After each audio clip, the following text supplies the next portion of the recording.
కూటమి ప్రభుత్వం అధికారంలోకి వచ్చిన తర్వాత బకాయిలు ఉన్న ఫీజు రియంబర్స్మెంట్ నిధులను వెంటనే విడుదల చేయాలని, అలాగే నిరుద్యోగులకు ఇస్తామన్న నిరుద్యోగ భృతిని ప్రతి నెల ఇవ్వాలని, రాష్ట్రంలో మెడికల్ కాలేజీలను ప్రైవేటు పరం చేయొద్దంటూ కూడా పెద్ద ఎత్తున వైఎస్ఆర్సీపీ ఈ నెల 12వ తేదీన యువత పోరు కార్యక్రమాన్ని నిర్వహించనుంది. ఈ కార్యక్రమం తాలూకా పోస్టర్ను కూడా మాజీ మంత్రి గుడివాడ అమర్నాథ్ ఆవిష్కరించారు. ఈ కార్యక్రమానికి సంబంధించి మరిన్ని విషయాలు మనతో మాట్లాడడానికి వైఎస్ఆర్సీపీకి చెందిన యువ నేతలు ఉన్నారు.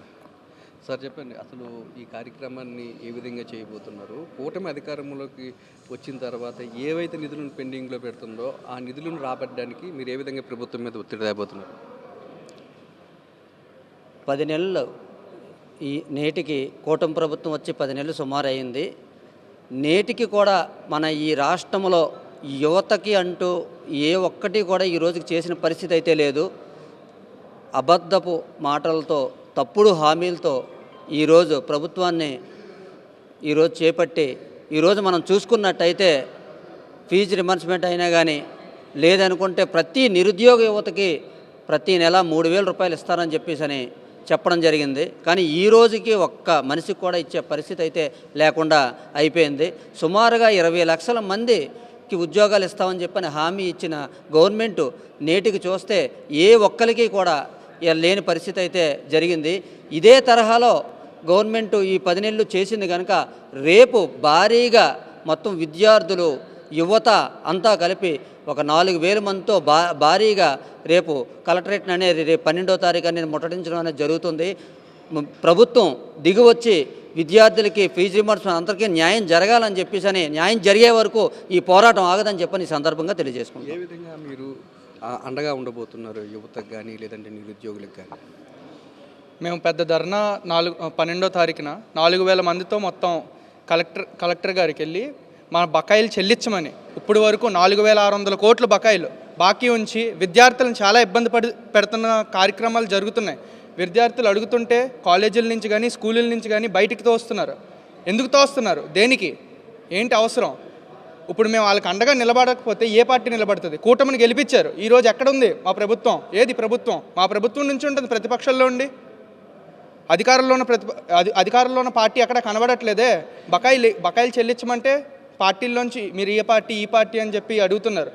పార్టీలు కాదు సంబంధం, బకాయిలు చెల్లించండి. విద్యార్థులకి పార్టీలతో సంబంధం లేదు. వాళ్ళకి విద్య అనేది ఇవ్వండి. విద్య ఇవ్వకుండా చదువు అడిగితే బయటకు తోస్తూ ఈరోజు స్కూల్లో ఐబీ సిలబస్ తీస్తారు, ఇంగ్లీష్ మీడియం తీస్తారు, కరికులంలు తీస్తారు. ఎక్కడుండే మన జగన్మోహన్ రెడ్డి గారు తీసుకెళ్ళి మన తెలుగు మీడియం స్కూల్స్ని ఇంటర్నేషనల్ స్టాండర్డ్స్లో పెడితే ఈరోజు జగన్మోహన్ రెడ్డి గారు పెట్టిన కూడా చేయలేకపోతున్నారు ఏ పరిస్థితుల్లో. గత ప్రభుత్వం వైఎస్ఆర్సీపీ విద్యార్థులకు ఏ విధంగా అండగా ఉండేది ఈ బకాయిలు చెల్లించడంలో కానీ, మిగతా విషయాలన్నింటిలో? వైఎస్ఆర్ కాంగ్రెస్ పార్టీ గత 5 సంవత్సరాలు అధికారంలో ఉన్నప్పుడు మా నాయకుడు ముఖ్యమంత్రి జగన్మోహన్ రెడ్డి గారు పేద విద్యార్థులు ఒక ఉన్నత స్థాయిలో చదువుకోవాలి, వాళ్ళు ఒక ఉన్నత విద్యను అభ్యసించాలని చెప్పి ఒక ఫీజు రియంబర్స్మెంట్ తెచ్చి వాళ్ళందరినీ కూడా ఒక మంచి మార్గంలో నడిపించే కార్యక్రమం చేస్తుంటే చంద్రబాబు నాయుడు గారు పేద విద్యార్థుల్ని ఎదగనివ్వకుండా అనగదొక్కే కార్యక్రమం చేస్తూ ఈ యొక్క బకాయిలన్నింటినీ కూడా చెల్లించకుండా సుమారు 4,600 కోట్ల బకాయిలు ఈరోజు నేటికి చెల్లించలేదు.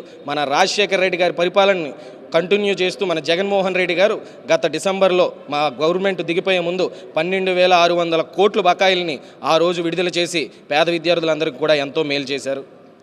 మెడికల్ కాలేజీని ప్రైవేటు పరం చేయడం వల్ల విద్యార్థులకు ఎలాంటి నష్టం జరుగుతుందని మీరు అనుకుంటున్నారు? ఈరోజు వైఎస్ఆర్ కాంగ్రెస్ పార్టీ ముఖ్యమంత్రి వైఎస్ జగన్మోహన్ రెడ్డి గారి ఆధ్వర్యంలో సుమారు 17 వరకు మెడికల్ కాలేజీ ఏర్పాటు చేయడం జరిగింది ఆంధ్ర రాష్ట్రంలో.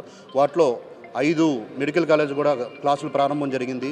కానీ ఈ కూటమి ప్రభుత్వం వచ్చిన తర్వాత మెడికల్ కాలేజీలు పెరిగితే ఈ పేద విద్యార్థుల మీద కక్ష కట్టు, మెడికల్ కాలేజీలు కానీ పెరిగితే వీళ్ళంతా కూడా డాక్టర్లు అవుతారు అనే ఒక దురుద్దేశంతో పేదల జీవితాలతో ఆటలాడుకుంటూ మెడికల్ సీట్లు కూడా మాకు ఇన్ని సీట్లు వద్దు, కొన్ని మాకు తక్కువ సీట్లు కావాలని చెప్పి కేంద్ర ప్రభుత్వానికి కూడా కూటమి ప్రభుత్వం లేఖ రాసి పేద విద్యార్థులపై చాలా కక్షదాదింపుగా చర్యలుగా పడుతుంది. అలాగే ఫీజు రియంబర్స్మెంట్ మీద కూడా ప్రతిసారి జగన్మోహన్ రెడ్డి గారు అమ్మఒడి కానీ అని చెప్పి పెట్టి ప్రతి వాళ్ళకి కూడా టైంకి డబ్బులు పడేవి. కానీ ఈరోజు కూటమి ప్రభుత్వం వచ్చిన తర్వాత ఇప్పటి వరకు తల్లికి 100 అన్నారు, ఇప్పటికొచ్చి లేదు.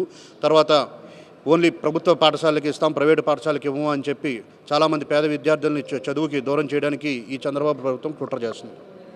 కూటమి అధికారంలోకి వచ్చిన తర్వాత సుమారు 4,600 కోట్ల రూపాయల ఫీజు రియంబర్స్మెంట్ పథకం కింద బకాయిలు ఉన్నాయని, వాటన్నింటిని కూడా వెంటనే చెల్లించాలని వైఎస్ఆర్సీపీ నేతలు డిమాండ్ చేస్తున్నారు. లేదంటే రానున్న రోజుల్లో విద్యార్థులకు అండగా ఉంటూ తమ పోరాటాన్ని మరింత ఉధృతం చేస్తామంటున్నారు. వైఎస్ జగన్మోహన్ రెడ్డి ఇచ్చిన పిలుపు మేరకు ఈ నెల 12వ తేదీన సుమారు 4,000 మందితో విశాఖ జిల్లా కలెక్టరేట్ వద్ద భారీ నిరసన కార్యక్రమాన్ని చేపడుతున్నామని చెప్తున్నారు. కెమెరా అప్పలరాజుతో నాయుడు, విశాఖపట్నం.